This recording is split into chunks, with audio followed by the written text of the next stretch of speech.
कभी कभी मैं सोचता हूँ क्या ऐसा मुमकिन है कि किसी सुबह मेरी आँख खुले तो जंगली फूलों से महकती राह गुज़र मेरी मुंतज़िर हो, और दरख्तों की ओर से झांकता सूरज मेरा इस्तकबाल करे। कभी कभी मैं सोचता हूँ।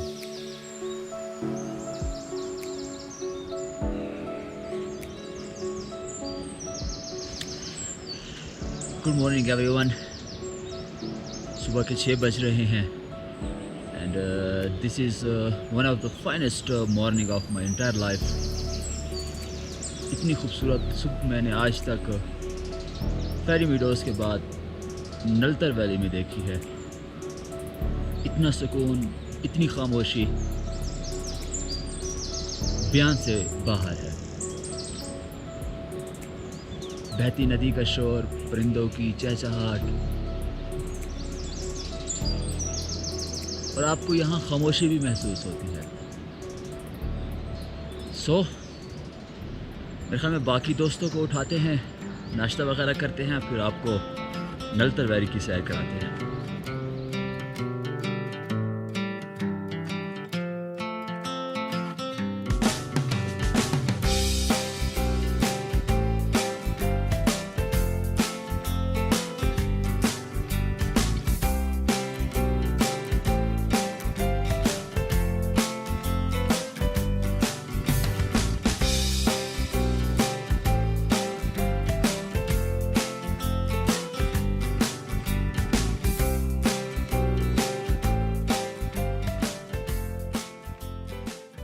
ऑलराइट जनाब, we have been started exploring Naltar valley. इतना ज़्यादा रश नहीं है, हालांकि जुलाई का महीना है, बट कोरोना वायरस की वजह से अभी तक चूँकि यहाँ पर टूरिस्ट एक्टिविटीज़ बंद थी।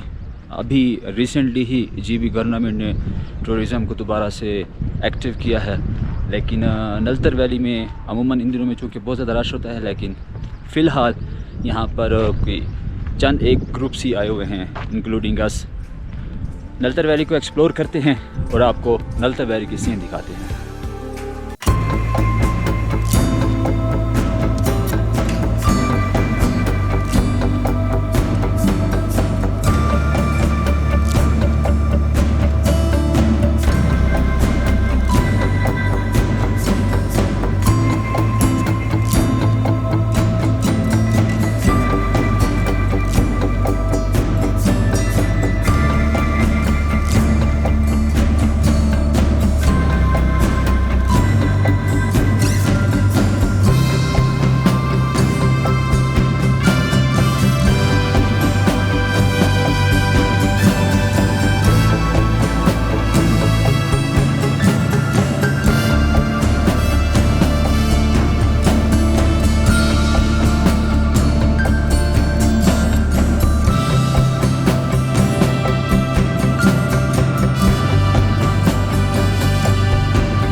नलतर में आकर एक जो चीज़ मुझे बहुत ज़्यादा हैरान कर रही है वो यहाँ बिजली की ट्रांसमिशन है।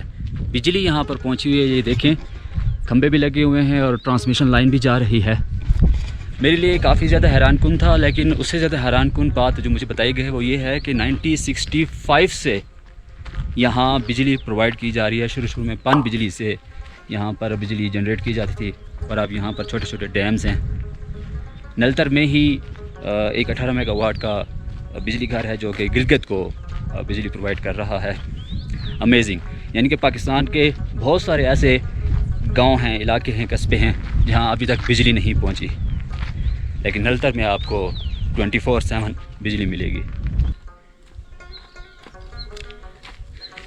Well, we are at 10,000, more than 10,000 feet. तो थोड़ी सी ऑक्सीजन यहाँ पर कम है। तो जब आप हाइक करते हैं, किसी उसी जगह पर जाते हैं और नीचे आते हैं या चढ़ाई करते हैं, तो थोड़ा सा आप एग्जॉस्ट हो जाते हैं। तो जिनको सांस का प्रॉब्लम है वो सोच कर रहे हैं यहाँ पर।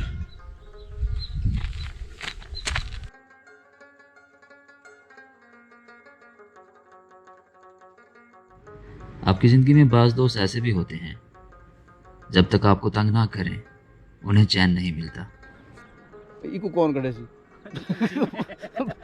इवें यकीन कर रात को बदरुआ फिर देनी तो फिरदा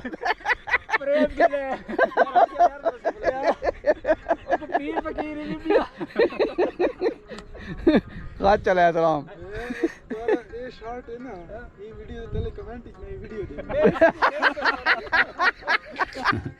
इतने खुशगवार माहौल में दोस्तों की नोक झोंक ज़िंदगी का सरमाया है।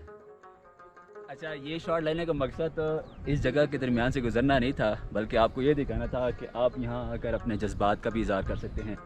ये कोई आमिर साहब हैं जिनको मोहब्बत है हिना से, और ये कोई जेड साहब हैं जिनको के से मोहब्बत है, और ये कोई और जेड हैं जिनको एस से मोहब्बत है। यहाँ पर कोई ए साहब हैं जिनको एच से मोहब्बत है। तो यहाँ पर मल्टीपल लोगों ने आकर अपनी मोहब्बत का इजहार किया है। तो अगर आप नलतर आएँ तो खुदारा अपनी निशानियाँ छोड़कर मत जाएँ।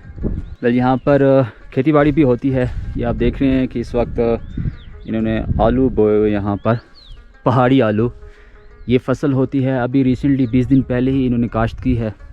तो जब ये पक कर तैयार होगी तो यहाँ के जो लोकल्स हैं, जो नलतर वैली में रिहाइश पजीर है, उनके काम भी आती है, और ये इनका रेवेन्यू जनरेट करने का भी एक तरीका है। ये आलू फिर गिलगित, हुंजा और इवन के पाकिस्तान के दीगर हिस्सों को भी जाता है।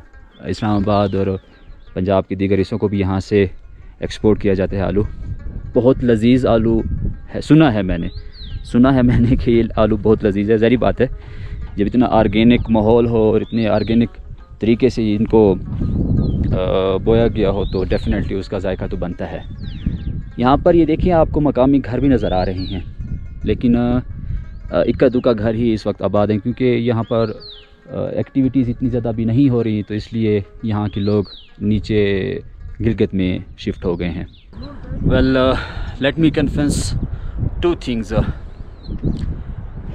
One, I am in love with Naltar valley, and second one is that I am missing two persons very badly, Waqas, you and Moin, you. यार, आप दोनों साथ होते तो बस मज़ा ही आ जाना था, लाइफ झिंगल आला हो जाती। मुराद भाई, सर्दियों में यहाँ कहाँ तक बर्फ़ होती है, किस जगह तक बर्फ़ होती है? ये सारा बन होता है सर, लेकिन इन जगहों पर भी बर्फ़ होती है सारी? ज़्यादा होता है सर। कितनी फुट की बर्फ़ होती है? 3 फुट की तक बर्फ़ होती है। 3 फुट बर्फ। तो सर्दियों में ये फिर मकामी लोग कहाँ चले जाते हैं? कोई गिलगित जाता है सर, कोई इधर बैठता है। अच्छा, तो टूरिस्ट आते हैं सर्दियों में यहाँ पर? हाँ सर, आते हैं। जीपें आती हैं? Jeep 4x4 jeep. 4x4। इस वक्त मैं जिस जगह मौजूद हूँ, यहाँ पर विंटर्स में स्की फेस्टिवल होता है, स्केटिंग होती है। ये मेरे हुक्म में आप देख रहे हैं, ये वो मकाम है जहाँ से लोग स्की करते हुए नीचे आते हैं। फ़न होता होगा। मालम जब्बा में विंटर्स में मैं ये ट्राई कर चुका हूँ कि ऐसे एक्सपेरिमेंटल है, प्रोफेशनल नहीं हूँ मैं, बट बहुत मज़ा आता है रियली। और इस जगह से ऊपर से जो बंदा स्की करता हुआ ऐसे नीचे आ रहा हो, तो इमेजिन करें। ये जो मकान जिस जगह में मैं बैठा हूँ, ये ज़माना कबल अस मसीह का बना हुआ है। ये महाराजा नलतर महाराज की जय हो का बनाया हुआ है, और यहाँ पर उसकी सल्तनत थी। वो अपने 100 रानियों के साथ यहाँ पर रहता था। चूँकि उसकी रानियाँ बहुत ज़्यादा प्यारी थी, तो इस वजह से ये जगह इसलिए खूबसूरत है। ये जो बंदे आप देख रहे हैं, आपने पूरी तारीख नहीं बताई। अच्छा, आप बताएं। ये जब अभी वीडियो बनाने से पहले यहाँ बैठे थे, ये बिल्डिंग बिल्कुल ठीक ठाक थी, और झूठ के धमाके से इसकी छत उड़ गई है। असल क्या है? असल कहानी ये, इसकी छत झूठ के धमाके से उड़ी है। तो आप ये बताएं कि उस महाराजा की जो रानियां थी, उनकी तादाद 3 तो नहीं थी?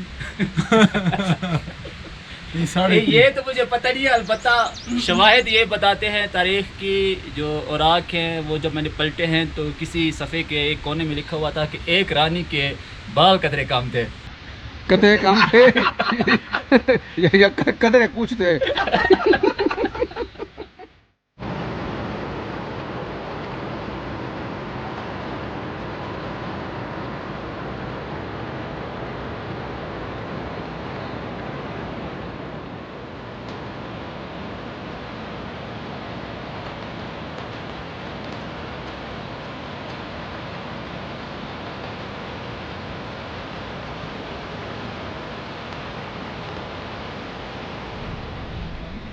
भला किस काफिर का जी चाहेगा कि वो ये जन्नत छोड़कर जाए, लेकिन जाना तो है। सो इस उम्मीद के साथ इस जगह को छोड़ के जाते हैं कि ज़िंदगी ने वफा की तो इंशाल्लाह एक मरतबा फिर नल तलवारी ज़रूर आएंगे। तब तक अपना ढेर सारा ख्याल रखिएगा। निकलता हूँ।